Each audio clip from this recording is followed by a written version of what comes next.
Hello everyone, welcome back to our channel. అందరికీ నమస్కారం అండి. అందరూ బాగున్నారా ఫ్రెండ్స్?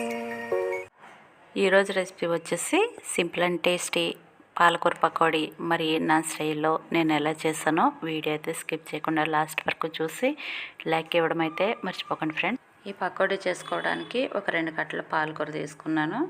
అలాగే దీంట్లోకి 4-5 పచ్చిమిరపకాయలు, చిన్న అల్లం ముక్క, 1 స్పూన్ ధనియాలు, 1 స్పూన్ జీలకర్ర తీసుకుని వీటిని ఒక మిక్సీ జార్లోకి వేసుకొని కాస్త బరకగా పేస్ట్ చేసుకోవాలి.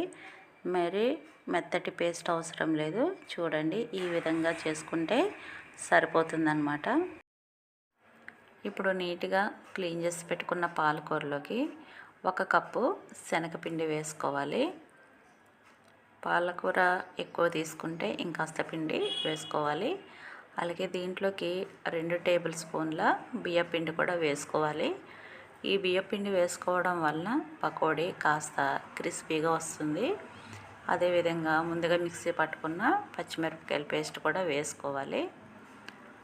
అల్లము, పచ్చిమిర్చి, ధనియాలు, జీలకర్ర వేసాం కదా, ఈ ఫ్లేవరు చాలా బాగుంటుంది తినేటప్పుడు. అలాగే దీంట్లోకి సరిపడా సాల్ట్ కూడా వేసుకోవాలి. మామూలుగా ఆకుకూరలు కాస్త సాల్ట్గానే ఉంటాయి కదా, సో సాల్ట్ అయితే కాస్త చూసి వేసుకోవాలి. తక్కువగానే వేసుకుంటే బాగుంటుంది. ఇలా కొద్దిగా వాటర్ యాడ్ చేసుకుంటూ దీన్ని ఒక ముద్దలాగా కలుపుకోవాలి. ఇలా కలుపుకుంటే సరిపోతుంది. ఇప్పుడు డీప్ ఫ్రైకి సరిపడా ఆయిల్ పెట్టుకుని ఆయిల్ హీట్ అయిన తర్వాత కలిపి పెట్టుకున్న పిండిని పకోడీలాగా వేసేసుకోవాలి. ఇవి చక్కగా కాలిన తర్వాత తీసేసుకుంటే మనకి పకోడీలు అయితే రెడీ అయిపోతాయి. మనం తోటకూరతో కూడా ఈ విధంగా పకోడీ వేసుకోవచ్చు. అలా చాలా బాగుంటాయి. చూడండి, మనకు పకోడీలు ఈ విధంగా ఫ్రై అయిపోయిన తర్వాత తీసేసుకోవాలి. ఇలా తీసేసుకుంటే క్రిస్పీగా ఉంటాయి ఈ కలర్ వచ్చిన తర్వాత. అలాగే మిగతా పిండి కూడా వేసేసుకోవాలి ఇంకా పకోడీలాగా.